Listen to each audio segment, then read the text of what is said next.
निगरान जलसा बैरिस्टर असदुद्दीन अवैसी साहब मौजूद रुकने पार्लियामेंट से दरख्वास्त करता हूँ कि वो इस तारीखी जलसे आम को मुखातिब फरमाएं। औज़ुबिल्लाहि मिनश्शैतानिर्रजीम बिस्मिल्लाहिर्रहमानिर्रहीम। आज के इस जलसे के कन्वीनर मोहतरम जनाब फराज साहब, मुतालिका रुकने बल्दिया, शेर नशीन में तशरीफ़ फरमा अमीर जमात इस्लामी मौलाना हामिद अहमद खान साहब, मौलाना हसन फारूकी साहब, मौलाना खिजर पाशा साहब, मौलाना आले मुस्तफ़ा खादरी साहब, सईदुल खादरी साहब, मजलिस इत्तेहादुल मुस्लिमीन के मोअज़्ज़िज़ अराकीन, सुदूर मोतमदीन अराकीन बल्दिया, मोअज़्ज़िज़ हाज़रीन इकराम, बुज़ुर्गान मिल्लत, अस्सलामु अलैकुम व रहमतुल्लाहि व बरकातुहू। अज़ीज़ान मिल्लत, आज का ये जलसा इसलिए नहीं रखा गया कि हम किसी से अपनी वफादारी का सर्टिफिकेट हासिल करना चाहते हैं। ये जलसा इसलिए मुनक़्क़द किया गया है कि हम हमारे बुजुर्गों की मेहनत और क़ुरबानियों का जश्न मनाएं। ये जलसा इसलिए मुनक़्क़द किया गया है कि जो हमारे वतन अज़ीज़ में जाहिल लोग हैं, जिनके दिलो दिमाग में मुसलमानों के ताल्लुक़ से नफ़रत भरी है, हम उनको एक आईना दिखाना चाहते थे और ये बताना चाह रहे हैं कि इस मुल्क की आज़ादी की लड़ाई में मुसलमानों का क्या किरदार रहा। यकीनन 15 अगस्त 47 को वतन अजीज़ को आज़ादी मिली, मगर क्या सिर्फ 1910 और 20 की जिद्दोजहद से इस मुल्क को आज़ादी मिली? तो इसके लिए तारीख को देखना पड़ेगा। अभी आपने मोअज़्ज़िज़ उलमा इकराम के बसीरत अफरोज़ खिताबात को सुना। 47 में मुल्क आज़ाद हुआ तो सन 57 में जंग आज़ादी हुई। 1857 से पहले 1757 में भी एक जंग हुई थी, प्लासी की जंग, सिराजुद्दौला की जंग। उससे पहले, उसके बाद 1764 में जंग बक्सर हुई और फिर 1774 में रोहिला की जंग हुई। 1799 में टीपू सुल्तान की शहादत हुई। तो 1799, 1774, 1764, 1757, 1857, फिर 1947, क्योंकि जो कुर्बानी टीपू सुल्तान ने दी उससे लोगों को एक हौसला मिला। रोहिला की जंग हुई, उससे एक हौसला मिला। फिर बक्सर की जंग हुई, फिर प्लासी में सिराजुद्दौला ने अपनी अजीम कुर्बानी को दी। फिर शहीद अहमद सईद बरेली की कुर्बानी, उससे लोगों को हौसला मिला। तो 47 में हमको आज़ादी मिली। तो अगर हम ये कहेंगे कि नहीं, सिर्फ 1920 से ही हम देखेंगे मुल्क की आज़ादी की जद्दोजहद हुई, हमारे अजीम मुजाहिदीन ने कुर्बानी दी, यकीनन उन्होंने कुर्बानी दी, इसके कोई इनकार नहीं कर सकता। मगर क्या हम भूल जाएंगे सिराजुद्दौला की कुर्बानी को? क्या हम भूल जाएंगे बक्सर की जंग में जो लोग शहीद हुए? क्या हम भूल जाएंगे रोहिला की जो जंग हुई थी? मेरे अजीज दोस्तों और बुजुर्गों, इसीलिए हम तमाम को ये याद रखना जरूरी है। दूसरी बात यह है कि अभी हमने सुना कि अल्लामा फजल खैराबादी की कुर्बानी, हैदराबाद में मक्का मस्जिद के इमाम थे मौलवी अलाउद्दीन रहमतुल्लाह अलैह।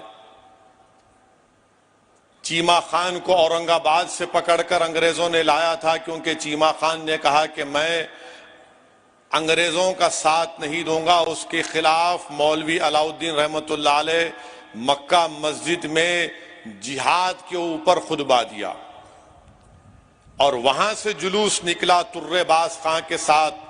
जो मौजूदा वुमेन्स कॉलेज है, रेजिडेंसी, अंग्रेजों की रेजिडेंसी थी, वहां पर एक बेहतरीन एहतजाज हुआ, गोलियां चली। मौलवी इस्माइल रहमतुल्लाह अलैह जख्मी हुए। गिरफ्तार करके मौलवी अलाउद्दीन को काला पानी लेकर गए। तो पहला काला पानी अंडमान में जो शख्स गया वो हैदराबादी था। 30 साल मौलवी अलाउद्दीन रहमतुल्लाह अलैह काला पानी की सजा काटे, वहीं पर उनका इंतकाल हो गया। तुर्रेबाज खान को जब काला पानी लेकर जा रहे थे तो तुर्रेबाज खान भाग गए निकल के। तो तूपरान के पास तुर्रेबाज खान को अंग्रेजों ने पकड़कर, सालार जंग का बहुत बड़ा रोल रहा तुर्रेबाज खान की गिरफ्तारी में, और उनको गोली मारकर रेजिडेंसी के सामने कई दिन तक लाश को लटका दिया गया था। तो इसीलिए हैदराबाद में बोलते बड़ा तुरम खां बन रहा। हाँ, हम बड़े तुरम खान हैं। मेरे अजीज दोस्तों और बुजुर्गों, ये कुर्बानी को याद रखना जरूरी है। वहीं पर हमने सुना मौलाना फजल खैराबादी, तो हमको सैयद अहमदुल्लाह शाह मद्रासी की कुर्बानी को भी याद रखना पड़ेगा। ये मद्रास के थे, जुनूबी हिंदुस्तान के थे, मगर जब यहां से निकले तो शुमाली हिंद में उन्होंने तूफान मचा दिया। और ये लोग मुत्तकी परहेजगार लोग थे। किताबों में आया कि सैयद अहमदुल्लाह शाह रहमतुल्लाह अलैह जब अपने पीर व मुर्शिद हजरत मेहराब शाह कलंदरी कादरी से खिलाफत लिए कादरी सिलसिले में, तो आपके पीर व मुर्शिद ने आपसे अहद लिया। हमारे जर्नलिस्ट के लिए कह रहा हूं, अहद के माने वचन लिया कि तुम मुल्क, अंग्रेजों को मुल्क से खाली कराओगे। तो उनके पीर ने उनको अपनी खिलाफत दी कादरी सिलसिले की और कहा कि अहमदुल्लाह, तुम मुझसे अहद करो, वचन दो कि तुम मुल्क को अंग्रेजों से आजाद करवाओगे। ये थे अहमदुल्लाह। और लखनऊ में जंग हुई, रोहेला में जंग हुई, हर जगह अहमदुल्लाह नजर आते थे। कोई आर्मी के नहीं थे, कोई दिमाग इतना तेज था सैयद अहमदुल्लाह शाह का कि अंग्रेज परेशान रहते थे। और उनको धोखा देकर एक जमींदार ने, क्योंकि सैयद अहमदुल्लाह रहमतुल्लाह अलैह पर 50,000 चांदी का इनाम रखा गया, तो एक जमींदार ने धोखा देकर उनको बुलाया, उनको गोलियों से उनके जिस्म को छन्नी किया और उनके कटे हुए सर को कलेक्टर के पास जाकर कहा कि देखो ये अहमदुल्लाह का सर है, 50,000 चांदी उसको मिली। तो इसको कोई नहीं बुला सकता। और अगर ये मैं बोलेंगे हमारे लोग जो मुसलमानों की कुर्बानी से नावाकिफ हैं, दुश्मनी करते हैं, उनसे मैं कहूंगा कि इंडियन म्यूटिनी नामी एक किताब है, अंग्रेज मौर्ख मेल्सन ने 30 साल इस किताब पर काम करके कहा कि अहमदुल्लाह शाह की तरह लड़ने वाला हमने नहीं देखा था। और फिर ये जलसे के जरिए हम उन जाहिल लोगों को बताना चाहते हैं कि देखो, जब सन 57 की जंग आजादी शुरू तो हुई, उसके बाद अंग्रेजों ने कामयाबी हासिल की, तो मौर्ख लिखता है, उस मौर्ख का नाम है अंग्रेज कमांडर लॉर्ड रॉबर्ट्स, लिखता है कि चांदनी चौक शहर खामोशा नजर आ रहा था, लाशें थी वहां पर ज्यादातर मुसलमानों की। तो गिद्ध इतने मुसलमानों की लाशों को खाकर उड़ नहीं सकते थे, कुत्ते खाकर चल नहीं सकते थे, इतनी मुसलमानों की लाशें वहां पर थी। ये तारीखी हकीकत है, इससे कोई इनकार नहीं कर सकता। फिर मौलाना सान फारूकी ने मौलाना काफी का जिक्र किया तो मुझे यहां पर यह कहना पड़ेगा, मौलाना अहमद रजा खां कादरी बरकाती बरेलवी ने मौलाना काफी के बारे में कहा था कि काफी नात का सुल्तान है और अहमद इंशाअल्लाह वजीर आजम बनेगा। मेरे अजीज दोस्तों और बुजुर्गों, अहमद रजा खां कादरी बरकाती बरेलवी के ताल्लुक से तारीख में आया कि आप जब कोई लिफाफा बेचते, उस पर टिकट लगाते, तो पोस्ट टिकट लगाते, तो वो जॉर्ज हफ्तम का टिकट उल्टा लगाते और लोगों से कहते कि देखो मैंने बादशाह का सर नीचे कर दिया। फिर वहीं पर हमको आपने अभी मुफ्ती गयास साहब से और मौलाना मुसद्दिक से शेखुल हिंद महमूदुल हसन की कुर्बानी को सुना। आज जो लोग मुसलमानों के ताल्लुक से नफरत करते हैं भारत में, मैं उनसे पूछना चाहता हूं कि तुमको मालूम माल्टा कहां पर है? भारत से 4000 किलोमीटर दूर माल्टा में। ये भारत से मोहब्बत नहीं थी तो क्या था कि शेखुल हिंद महमूदुल हसन को मक्का गए, शरीफुल मक्का ने धोखा दिया तो वहां से गिरफ्तार कर लिए, वहां से गिरफ्तार करके जिद्दा लाए, जिद्दा से कश्ती में बिठाकर एलेक्जेंड्रिया लेकर गए, एलेक्जेंड्रिया से कायरा, फिर कायरा से माल्टा लेकर गए शेखुल हिंद को। 3 साल शेखुल हिंद को माल्टा की जेल में रखा। उनके साथ मौलाना हुसैन अहमद मदनी, फिर उनके साथ हकीम साहब थे। इन चारों को माल्टा की जेल में रखा गया। और जेल में कैसा रखा गया शेखुल हिंद मौलाना महमूदुल हसन रहमतुल्लाह अलैह को? जेल की कोठरी में नहीं, जेल के एक सहन में एक टेंट लगा दिया गया कि इसी में रहो। 3 दिन में 1 मर्तबा निकलने की इजाजत मिलती थी। आप सोचिए कि कोई टेंट में रह सकता है और 3 दिन में 1 मर्तबा टहलिए, फिर बाद में उसको थोड़ी नरमी पैदा हुई। 3 साल शेखुल हिंद महमूदुल हसन को माल्टा की जेल में रखा गया। मेरे अजीज दोस्तों और बुजुर्गों, आज भी भारत से माल्टा को डायरेक्ट फ्लाइट नहीं है, आज भी डायरेक्ट फ्लाइट नहीं है। 3 साल शेखुल हिंद महमूदुल हसन माल्टा की जेल में थे, भारत की मोहब्बत में थे। हुसैन अहमद मदनी रहमतुल्लाह अलैह के साथ मेरे अजीज दोस्तों और बुजुर्गों, हमने सुना कि हाजी इमदादुल्लाह महाजीर मक्की रहमतुल्लाह अलैह जो बानी जामे निजामिया के पीरो मुर्शिद भी हैं और उस्ताद भी हैं, शामली और थाने में हाजी इमदादुल्लाह महाजीर मक्की रहमतुल्लाह अलैह उन उलमाओं के साथ, मौलाना रशीद अहमद गंगोही, मौलाना कासिम नानतवी के साथ सिर्फ 1 तोप, चंद बंदूकें, आपने शामली को बचाया, अंग्रेजों को हराया था।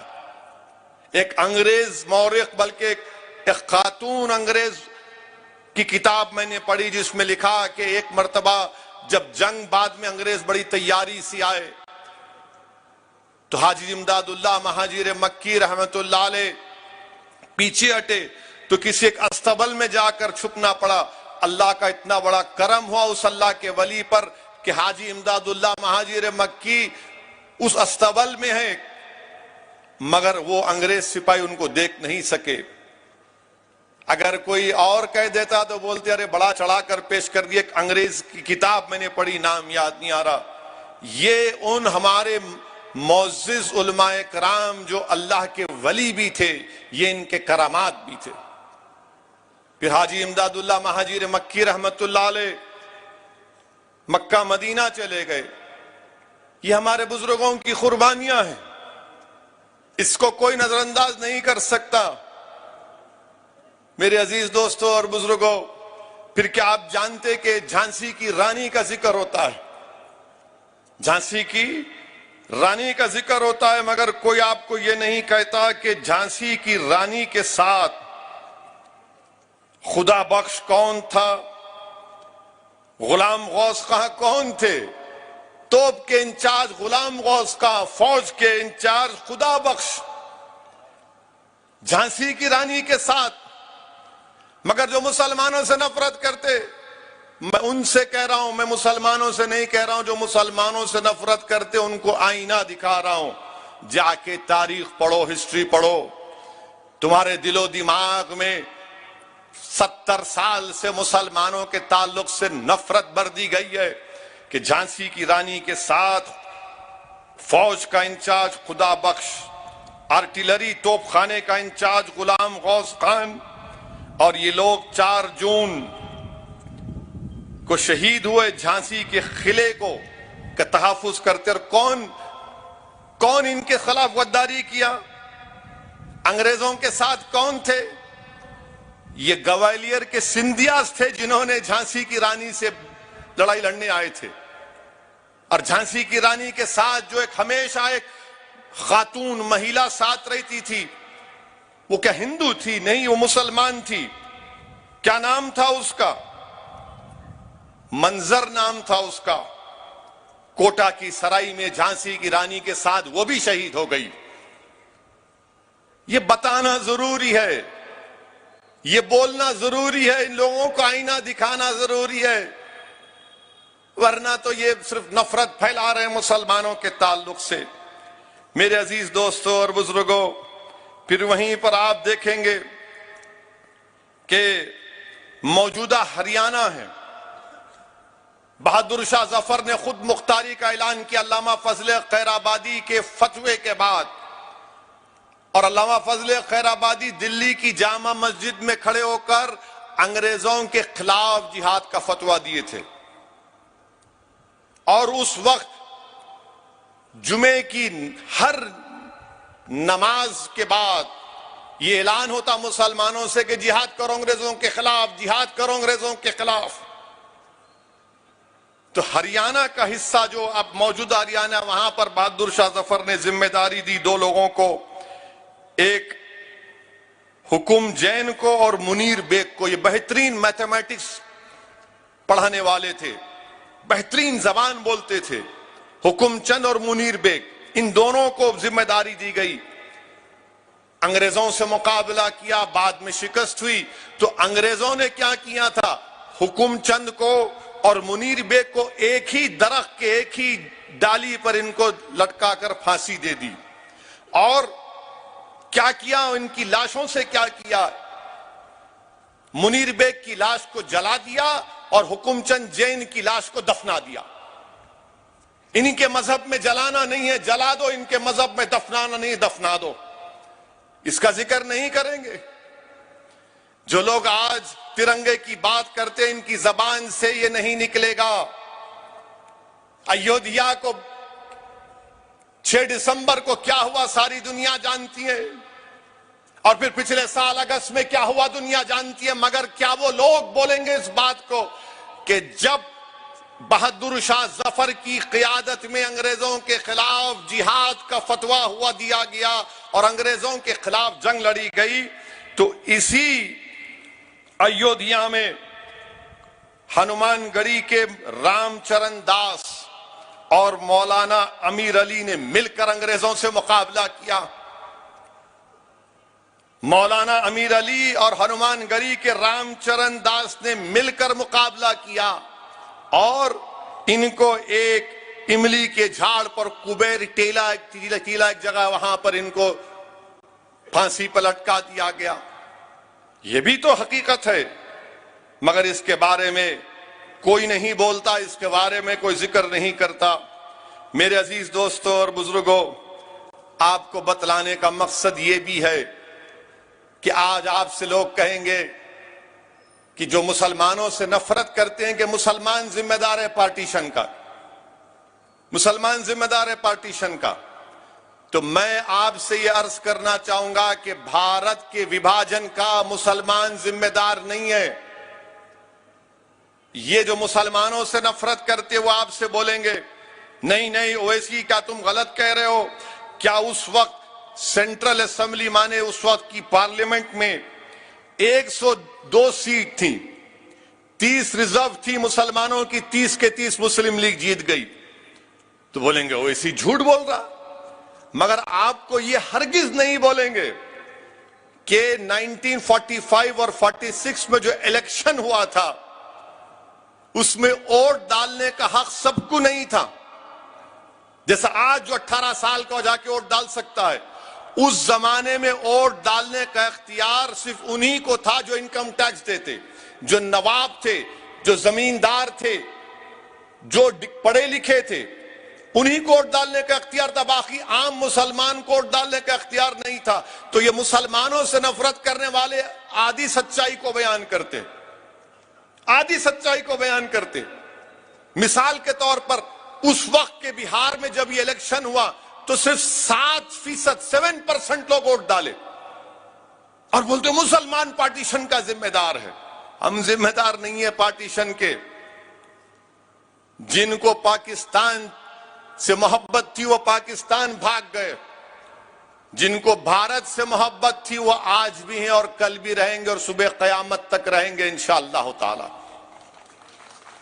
मगर पार्टीशन का जिम्मेदार, और अगर कोई ज्यादा इल्म चाहता है तो मैं कहूंगा कि ग्रैनविल, ऑस्टिन ग्रैनविल एक बहुत बड़ा कॉन्स्टिट्यूशन का एक्सपर्ट है, उसकी किताब है Indian constitution, Oxford university press में छपी गई। सफे नंबर 12 और 13 पढ़ लो, जो मैं कह रहा हूं सच है या झूठ मालूम हो जाएगा। अब जिसके पास डिग्री नहीं है वो नहीं पढ़ सकता, आपको मालूम। जो एंटायर पॉलिटिकल साइंस की डिग्री है वो तो नहीं पढ़ेंगे। तो ग्रैनविल ऑस्टिन की किताब है, आप पढ़ लीजिए। और 1935 का कानून है, 6 शेड्यूल, पार्टीशन का जिम्मेदार मुसलमान है। अब देखो 15 अगस्त आते ही शुरू हुआ था, टीवी पर कोई बोलता अरे भारत का विभाजन हुआ, भारत का विभाजन जिम्मेदार मुसलमान नहीं है। अच्छा, दूसरी तारीख आपके सामने बयान कर रहा हूं कि जब कांग्रेस ने मंजूर किया भारत के विभाजन को, पार्टीशन को, तो कांग्रेस के उस इजलास में उस पार्टीशन के प्लान को किसने पेश किया? उनका नाम जीबी पंत था। पार्टीशन के प्लान को पेश किया और फिर उसको सेकंड किसने किया? मौलाना आजाद ने। उसकी मुखालिफत कौन किया? मौलाना हिफ्जुर रहमान ने। मौलाना हिफ्जुर रहमान ने वो तारीखी जुमला कांग्रेस के इजलास में कहा था कि अगर आज आप इस पार्टीशन को, पाकिस्तान को बनाने की रजामंदी देंगे तो हम अपने हाथ से अपनी तारीख को मिटा देंगे, हम अपने हाथ से उन वादों को भुला देंगे। ये मौलाना हिफ्जुर रहमान ने कहा था। मगर आप बोलते हम जिम्मेदार, मुसलमान जिम्मेदार नहीं है, मुसलमान जिम्मेदार नहीं है, ये तारीख का हिस्सा है। और फिर मेरे अजीज दोस्तों और बुजुर्गों, भारत की 75 साल आजादी यकीनन हम तमाम के लिए मुबारकबाद, आपको भी मुबारकबाद। मगर हम उन लोगों से पूछना चाहते हैं जो मुसलमानों से नफरत करते हैं और गोडसे से मोहब्बत करते हैं। तो गोडसे से मोहब्बत करने वालों, ये बताओ ये भटक मियां कौन थे? भटक मियां अंसारी कौन थे? भटक मियां अंसारी बिहार में एक बावर्ची थे। महात्मा गांधी जब चंपारण को वहां से शुरू किए थे ना, तो भटक मियां अंसारी को उनका मालिक एक अंग्रेज था, उसने कहा कि तुम महात्मा गांधी का खाना बनाते हो, उसमें जहर डाल दो, गांधी को मार दो। तो भटक मियां ने जाकर गांधी के सामने रोकर कहा कि बापू खाना मत खाओ, इसमें जहर मिला हुआ है। और जब डॉक्टर राजेंद्र प्रसाद चंपारण 1950 में ट्रेन में गए थे, स्टेशन पर उतरे तो उन्होंने फटे कपड़ों में भटक मियां अंसारी को देखकर बुला रही है तो भटक मियां है। गोडसे गोली चलाया गांधी के ऊपर, जान लिया मर, भटक मियां अंसारी ने जहर नहीं दिया गांधी को। अब बोलो कौन वफादार है भारत का?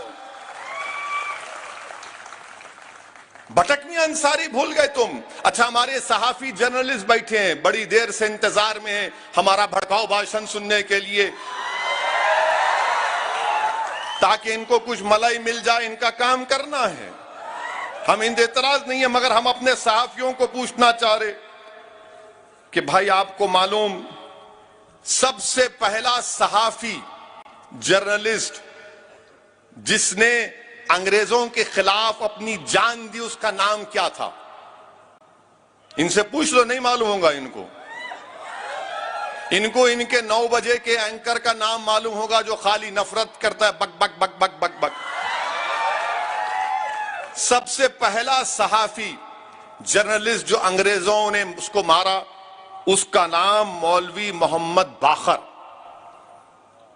दिल्ली में उर्दू अखबार निकालते थे, मेरे ख्याल से दिल्ली न्यूज कुछ नाम, दिल्ली नाम अखबार नाम, बहरहाल उनका नाम मौलवी मोहम्मद बाखर। सरेआम उनको गोली मार दी गई, सरेआम उनको गोली मार दी गई। अच्छा, किसने महात्मा गांधी को कहा कि बापू ये ब्लैंक चेक है, जितने पैसे होना ले लो और तिलक स्वराजे फंड में बापू पैसे लिख लो? किसने चेक दिया था बापू को? क्या नाम था उसका? उसका नाम था उमर सुबहानी। उसने चेक दिया, बापू जितनी दखम, और उमर सुबहानी गरीब हो गए थे, इतना पैसा उन्होंने आजादी के लड़ाई में लाया था। उमर सुबहानी उनका नाम था। ये तारीख में आता है, मगर हमारे जो मुसलमानों से नफरत करने वाले, इनको कुछ नहीं मालूम और बार बार नफरत करते। मालेगांव में मंजलिस के मेले हैं, आपको मालूम, मालेगांव के किले पर पेशवा और छत्रपति अंग्रेजों के खिलाफ उस वक्त के हथियार डाल दिया, मगर उस किले पर कौन लड़ रहा था अंग्रेजों से? मुसलमान लड़ रहा था। बोले नहीं, हम नहीं छोड़ेंगे। उसी मालेगांव के किले में अंग्रेजों का परचम उतार कर जलाने वाले कौन? मालेगांव के मुसलमान। हुकूमत बनाई उस वक्त सुलेमान मियां ने।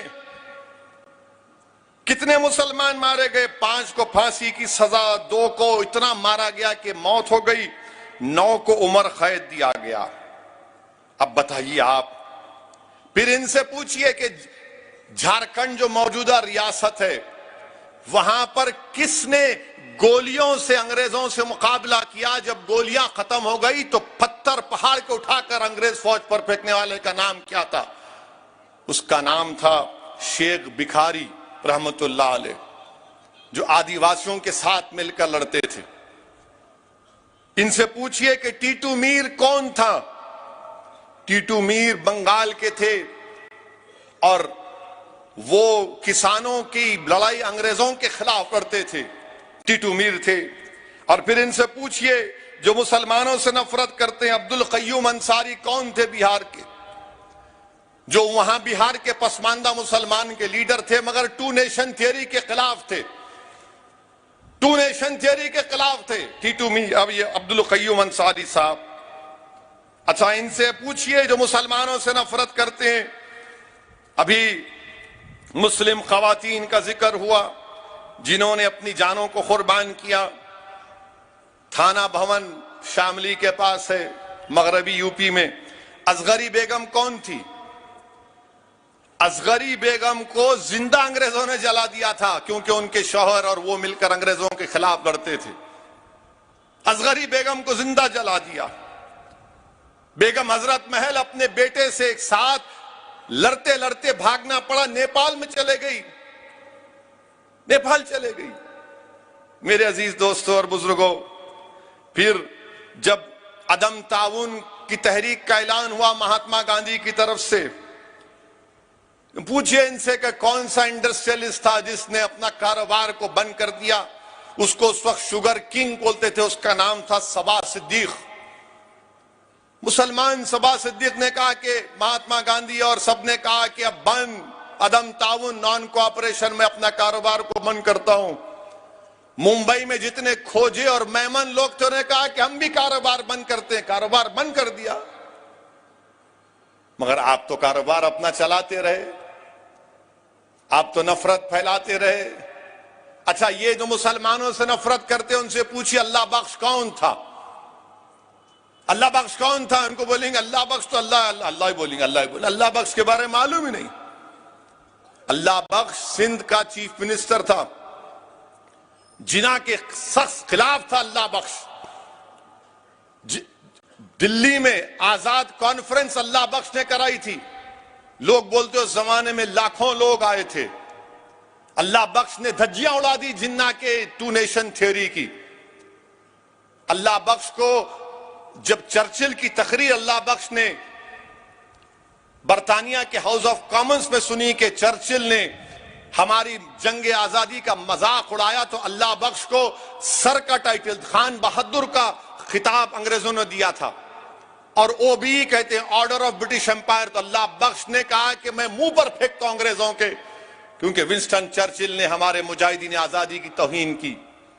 अच्छा, अल्लाह बख्श की हुकूमत को हटा दिया गया, वो चीफ मिनिस्टर नहीं थे अल्लाह बख्श। अब अल्लाह बख्श हटाने के बाद किसकी हुकूमत बनी? किसकी हुकूमत बनी? हिंदू महासभा और मुस्लिम लीग मिलकर हुकूमत बनाए, फिर हमको बोलते हम वफादार नहीं। अल्लाह बख्श को हटा दिए और अल्लाह बख्श के बाद हुकूमत बनी सावरकर की हिंदू महासभा और जिन्ना की मुस्लिम लीग मिलकर हुकूमत बनाए। अब फिर आप हमको बोलते हैं, ये सच्चाई है, इससे कोई इनकार नहीं कर सकता। क्विट इंडिया का जब नारा किसने दिया? यूसुफ मेहर अली ने दिया। साइमन गो बैक का नारा किसने दिया? यूसुफ मेहर अली ने दिया। आबिद हसन हैदराबाद के सुभाष चंद्र बोस को नेताजी का लक़ब किसने दिया? आबिद हसन ने दिया। कौन थे आबिद हसन? हैदराबाद के थे। नासिक में जाकर उन्होंने अंग्रेजों के कंट्रोल में एक ऑयल की रिफाइनरी थी, तो आबिद हसन उसको जलाना चाहते थे, गिरफ्तार हुए। बाद में जर्मनी गए इंजीनियरिंग कंप्लीट करने के लिए, वहां पर सुभाष चंद्र बोस नेताजी से मुलाकात हुई, उनसे बेहद मुतासिर हुए, तो वो उनके साथ रहे। नेताजी सुभाष चंद्र बोस जब जर्मनी से सबमरीन में जापान को गए, बहुत दूर गए, तो साथ थे आबिद हसन। आबिद हसन साथ थे। जय हिंद का नारा आबिद हसन ने दिया, क्या सावरकर या गोडसे ने दिया? जय हिंद का नारा आबिद हसन ने दिया।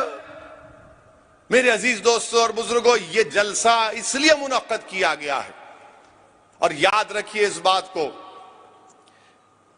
कि उलमा इकराम की मौजूदगी में लबकशाई कर रहा हूं।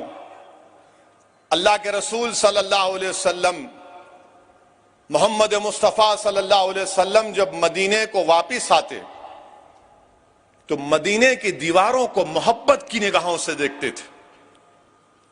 मदीने की दीवारों को मोहब्बत की निगाहों से देखते थे। तो बुखारी का सबसे बड़ा आलिम, सबसे बड़ा प्रोफिशिएंट आदमी उसमें था, तो इब्ने हजर अस्कलानी रहमतुल्लाह अलैह ने कहा कि इससे यह बात साबित होती है वतन से मोहब्बत की। जब रसूल अल्लाह सल्लल्लाहु अलैहि वसल्लम मदीने को वापिस आते, मदीने की दीवारों को मोहब्बत से देखते, ये ओवैसी या कोई हसन फारूकी या मुफ्ती गयास नहीं, इब्ने हजर अस्कलानी कह रहे हैं कि इससे वतन की मोहब्बत साबित होती है। मेरे अजीज दोस्तों और बुजुर्गों, हम पार्टीशन के जिम्मेदार नहीं है। मौलाना हुसैन अहमद मदनी रहमतुल्लाह अलैह जो किताब लिखी थी मौलाना हुसैन अहमद मदनी रहमतुल्लाह अलैह ने, आज भी अगर आप उस किताब को पढ़ेंगे तो ऐसा लगता है मुत्तहिदा कौमियत और इस्लाम, ऐसा लगता है कि कोई आलिम दीन नहीं लिखा बल्कि कोई पॉलिटिकल साइंटिस्ट वो किताब को लिखा।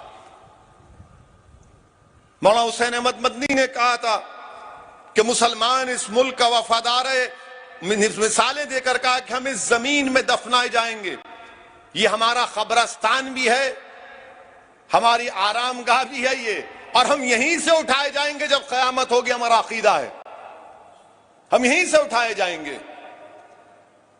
अगर आप शिबली नुमानी की किताब पढ़ेंगे, जिसमें किताब का नाम है मुसलमानों की पॉलिटिकल करवट, मौलाना हुसैन अहमद मदनी रहमतुल्लाह अलैह ने पार्टीशन प्लान के खिलाफ जाकर उस वक्त के लोगों से मुलाकात किए थे, खिलाफ थे पार्टीशन के। क्या मौलाना हुसैन अहमद मदनी पर हमला नहीं हुआ कि उस वक्त के जमीयत उलमा के लीडर्स पर हमला नहीं हुआ? मुस्लिम लीग हमला करती थी इन लोगों पर। जब जिना मिलने आए थे मौलाना अबुल कलाम आजाद से, माने उस वक्त एक अंग्रेज के साथ मिलने आए थे जो वाइसराय था, तो जिना बोले मैं मौलाना आजाद से हाथ नहीं मिलाऊंगा, हाथ नहीं मिलाए उनसे, मौलाना आजाद से। बोले हाथ नहीं मिलाऊंगा मैं इनसे। कहा कि गद्दार हैं। जिन्ना ने मौलाना जाकिर हुसैन से कहा, जिनकी पैदाइश हैदराबाद की, जाकिर हुसैन साहब की, बेगम बाजार में उनका पुराना घर शायद अब वीरान हो गया, गिर गया, नहीं मालूम। जिन्ना ने कहा कि जाकिर हुसैन गद्दार है, मैं इससे हाथ नहीं मिलाऊंगा। जब मौलाना आजाद ने जिन्ना को खत लिखा तो जिन्ना ने जवाब दिया कि तुम में अगर गीरत बाकी है आजाद तो तुम इस्तीफा दे दो कांग्रेस पार्टी से। मेरे अजीज दोस्तों और बुजुर्गों, यह हकीकत है, इससे कोई इनकार नहीं कर सकता। जिन्ना मौलाना आजाद से हाथ नहीं मिलाना चाहते थे, ये इतनी नफरत करते थे। हुसैन अहमद मदनी से जिन्ना क्यों नफरत करते थे? क्योंकि हुसैन अहमद मदनी ने इस बात को उठाया कि तुम वो मुस्लिम इलाके में पाकिस्तान बनाना चाहते हो, मगर जिस इलाके में मुसलमान माइनॉरिटी है वहां पर क्या होगा, उनके लिए तुम क्या करोगे? तो जिन्ना ने कहा कि उनको उन 4 करोड़ मुसलमानों के लिए कुर्बानी देना पड़ेगा। यह हकीकत है, इससे कोई इनकार नहीं कर सकता। और ये बार बार बोलते नहीं नहीं मुसलमान पार्टीशन का जिम्मेदार है। मैं आज भी कह रहा हूं प्यारे, कभी वक्त है तो आओ आमने सामने बैठकर मुकाबला कर लो। 10 मिनट में तुमको दलील दूंगा, तुम उठ के भाग जाओगे। हम जिम्मेदार नहीं है पार्टीशन के। क्यों जीबी पंत ने कांग्रेस पार्टी में रेजोल्यूशन दिया? क्यों? अच्छा, आपको मालूम मोहम्मद अली जिन्ना को कायदे आजम का ये जो लक़ब कितना मकबूल क्यों हुआ? मौलाना आजाद अपनी किताब इंडिया विंस फ्रीडम में लिखते हैं कि गांधी जी के साथ एक मुस्लिम खातून रहती थी काम करने वाली। उसने उर्दू अखबार में पढ़ा कि मौलाना मोहम्मद अली जिन्ना को कायदे आजम लिखते हैं, तो उसने कहा गांधी जी आप जिन्ना को खत लिख रहे हैं, कायदे आजम लिख दीजिए। कायदे आजम वही बन गए, वो कायदे आजम। मौलाना आजाद लिख रहे हैं, मैं नहीं लिख रहा हूं। जब से गांधी ने जिन्ना को कायदे आजम लिखा, वो कायदे आजम समझना शुरू हो गए। अच्छा, ये पार्टीशन के खिलाफ कौन कौन लोग थे? एक तो जमीयतुल उलमा, फिर उसमें आप देख लीजिए मजलिस अहरार इस्लाम हबीबुर रहमान लुधियानवी। हबीबुर रहमान लुधियानी 10 साल जेल में थे क्योंकि वो पाकिस्तान के खिलाफ थे। फिर ऑल इंडिया शिया कॉन्फ्रेंस पार्टीशन के खिलाफ थी। हुसैन भाई लाल जी उनके बहुत बड़े शियाओं के लीडर थे। सैयद अली जहीर साहब ने जिन्ना को खत लिखकर पूछा अगर तुम्हारा पाकिस्तान बनेगा तो शियाओं के लिए क्या होगा? क्या शियाओं के लिए सीटें होंगी? क्या शियाओं को दबाया जाएगा? क्या शियाओं को उनके इमाम बाड़े आजादी से चलेंगे? तो जिन्ना ने जवाब में सैयद अली जहीर को लिखा, ये सब बातें मत करो, ये सब बातों की कोई अहमियत नहीं है, हम इस्लामी मुमलिकत तश्कील देने जा रहे हैं। जिन्ना खुद शिया थे, मोहम्मद अली जिन्ना खुद शिया थे, मगर जो भारत के शिया थे, ऑल पार्टी शिया कॉन्फ्रेंस, हसन भाई लाल जी, सैयद अली जहीर, इन तमाम ने इनकार कर दिया। मेरे अजीज दोस्तों और बुजुर्गों, बताने का मकसद एक ही है कि यकीनन हम मुल्क की 75 साल आजादी मनाने जा रहे हैं और इंशाअल्लाह आइंदा भी 75 साल मनाएंगे। हमारा वतन अजीज इंशाअल्लाह सुबह क़यामत तक आबाद रहेगा। मगर हमारा बोलना यह है कि इसकी बुनियाद, आजादी की बुनियाद किसने डाली? गोडसे ने नहीं डाली। इस मुल्क की आजादी की बुनियाद में सिराजुद्दौला का खून, बक्सर की जंग में मरने वालों का खून, टीपू का खून इसमें शामिल है। सन 57 की जंग आजादी में मरने वाले मुस्लिम उलेमाओं का खून शामिल है। जब इमारत बनती है तो बुनियाद जरूरी होती है। इस बुनियाद पर नेताजी सुभाष चंद्र बोस, महात्मा गांधी, मौलाना आजाद, जौहर बरादरान, सरदार पटेल ने मिलकर एक इमारत कायम की। और याद रखो, मैं मुखातिब ना सिर्फ मुसलमानों से हूं बल्कि अपने हिंदू भाइयों से भी हूं, ईसाई और सिख भाइयों से हूं। याद रखो, बुनियाद तो बन गई, इमारत तो खड़ी हो गई, मगर याद रखो इस इमारत के ऊपर अगर और छत डालना है, इस इमारत को खूबसूरत बनाना है, तो उस इमारत को खूबसूरत बनाए रखने में, उस इमारत को कायम रखने में हमको ईसार और कुर्बानी के मजारे करने पड़ेंगे। अगर आप देखेंगे तो हमारे बुजुर्गों ने एक दरख्त लगाते हैं, आम का दरख्त लगाते हैं, उनकी जिंदगी में उनको साया भी नहीं मिलता, ना वो आम खा सकते हैं, मगर इसलिए दरख्त लगाते हैं आम का, नहीं मेरा बेटा खाएगा, मेरा बेटा का बेटा खाएगा। अब बेटे के बेटे की जिम्मेदारी ये है कि इस दरख्त में कुर्बानियों को पेश करें। यह दरख्त को पानी की जरूरत नहीं, इस दरख्त को भारत के लोगों की मेहनत की जरूरत है, इनके खून की जरूरत है, और जो हमारे बुजुर्गों का ख्वाब था उसको जिंदा रखने की जरूरत है। हमको अपने मुत्तहिदा तौर पर मिलकर रहना पड़ेगा। सियासी इख्तलाफात हो सकते हैं, मगर याद रखो अगर मजहबी इख्तलाफात की चिंगारी लग जाएगी, जो लोग लगा रहे हैं, तो याद रखो इससे मुल्क को नुकसान होगा, और अगर मुल्क को नुकसान होगा तो हम हमारे बुजुर्गों की कुर्बानियों को तबाह ताराज और बर्बाद कर दे रहे हैं। और जो लोग आज भारत में मुसलमानों से आकर कह रहे हैं कि आप वफादारी दिखाओ, हम उनसे कहना चाह रहे हैं हैदराबादी लहजे में, जिसके सर पे बाल नहीं होते ना, जो गंजा बोलते हम लोग उसको, जिसके सर पे बाल नहीं होते, उन्हें दुनिया की बेहतरीन टोपी पहनता हूं, उन्हें टकला नहीं दिखना बोल के, तो ये लोग वही हैं। कुछ नहीं करे क्योंकि मालूम सर साफ है, तो बेहतरीन टोपी पहन के हमको टोपी पिलाना चाह रहे। आप टोपी पहनो, जो करते करो, हमको टोपी मत पिनाओ, हम जानते हैं हमारी तारीख को। जो लोग कहते हैं, हमारे वजीर आजम ने कहा कि आरएसएस मेरा फाउंडेशन है। आपका आरएसएस फाउंडेशन है तो क्या आरएसएस भारत के संविधान के खिलाफ नहीं थी 1950 में? क्या गोलवालकर ने और ऑर्गेनाइजर मैगजीन में नहीं छपा कि हमको मनुस्मृति चाहिए, अंबेडकर का संविधान नहीं चाहिए? हमको मत सिखाओ आप, हमको सिखाने की जरूरत नहीं है भारत से मोहब्बत। जैसा कि हुसैन अहमद मदनी रहमतुल्लाह अलैह ने कहा कि हम पैदा हुए तो यहीं जाएंगे, और जब उठेंगे तो क़यामत के दिन यहीं से उठने वाले हैं। ये हमारी पनाहगाह भी है और कब्रिस्तान भी है। अब क्या होता कि आप सुनते हैदराबाद मेरे भाई ने लुट गया, यहाँ कुछ भी पैसे नहीं है, मोहल्ले में बात पहुंच जाती, नहीं है इसके पास पैसे नहीं है, तो उन्हें अपने आप को दिखाने का से मैं भी दौलतमंद हूं।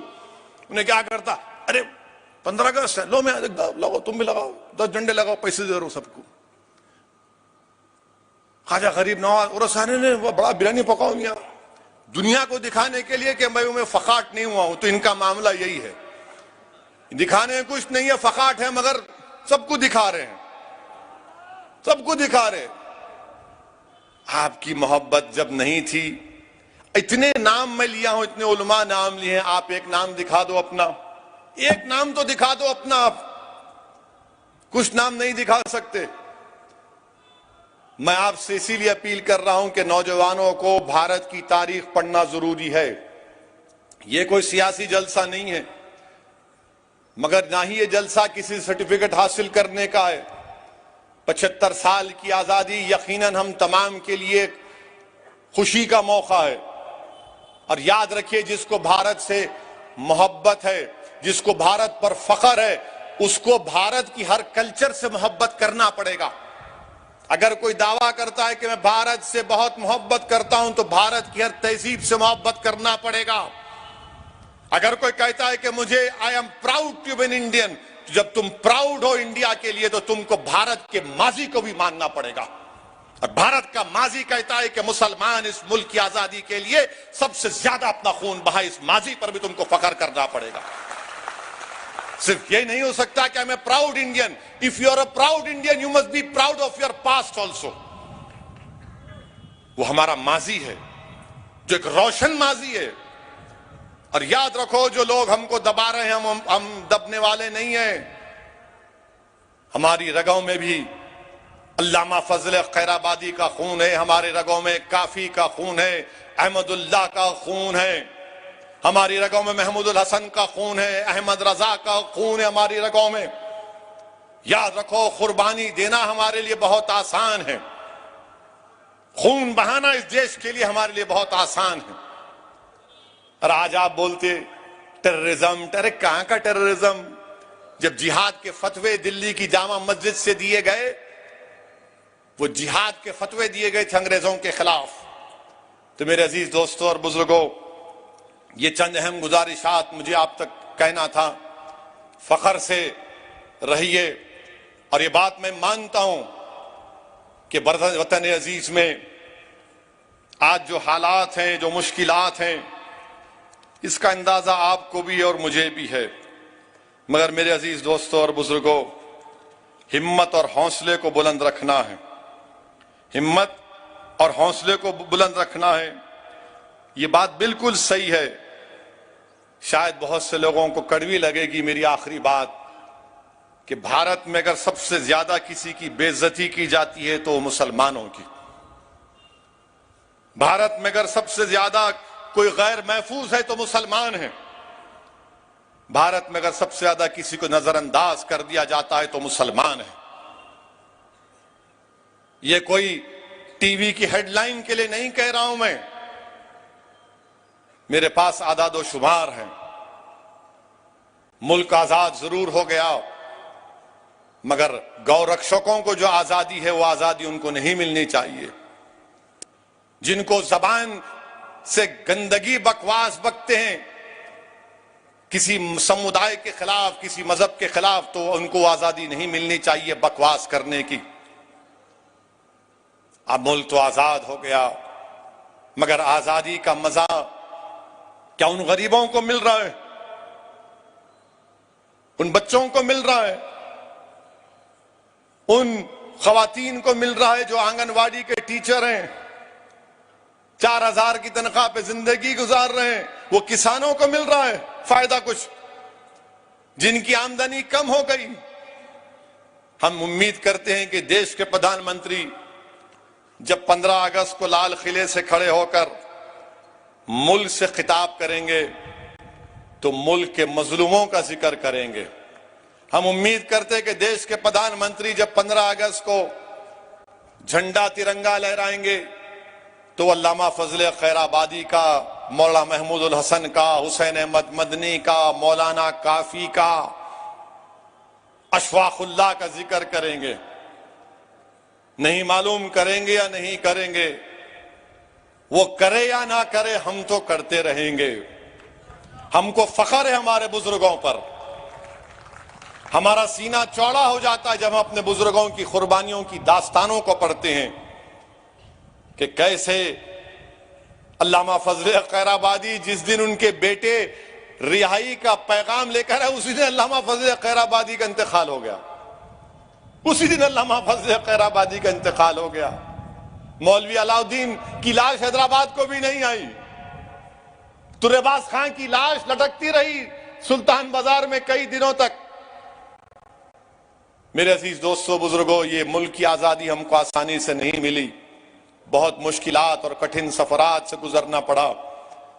ये मुल्क आजाद इसलिए हुआ कि क्योंकि हर मजहब के लोगों ने मिलकर अंग्रेजों को भगाया। अगर आज पूरे मुल्क के हर समुदाय के लोग मिल जाएंगे तो हम जुल्म को मिटा देंगे, गुर्बत को मिटा देंगे, इस्तिसाल को मिटा देंगे, मसावात को हासिल करेंगे और अमन, एक ठोस अमन कायम हो जाएगा। इसीलिए 75वीं आजादी का यही पैगाम असदुद्दीन ओवैसी अपने हमवतनों को देता है कि आओ दिलों को मिला लो जुल्म के खात्मे के लिए, आओ अपनी सोच को मिला लो ताकि गरीबों का एक्सप्लॉयटेशन कम हो जाए, आओ अपने हाथों को मिला लो, बगलगीर हो जाओ ताकि हम अपने मुल्क की हिफाजत कर सकें। और भारत के प्रधानमंत्री से हम ये भी कह रहे हैं कि आजादी तो मिल गई, मगर आजादी का मतलब ये नहीं है प्रधानमंत्री कि भारत की 1000 स्क्वायर किलोमीटर पर चीन की फौज बैठी हुई है। और भारत के प्रधानमंत्री लफ्ज चीन नहीं बोलते, ना मीडिया के लोग उनसे पूछते हैं, मगर हमारा काम है बोलना कि चीन को चाहिए कि भारत की जमीन से वो छोड़कर चला जाए। जो हॉट स्प्रिंग, डेप्सांग और डेमचाक में चीन बैठा हुआ है, चीन याद रखो हम वो जज्बे दोबारा दिखा सकते हैं जिस तरह हमारे बुजुर्गों ने अंग्रेजों के खिलाफ जज्बे दिखाए थे। ये सरजमीन हमारी है, ये हमारी मुबारक सरजमीन है। इस मुल्क को मजबूत करने के लिए हर शख्स को मिलकर इस मुल्क को मजबूत बनाना है। बहुत बहुत शुक्रिया।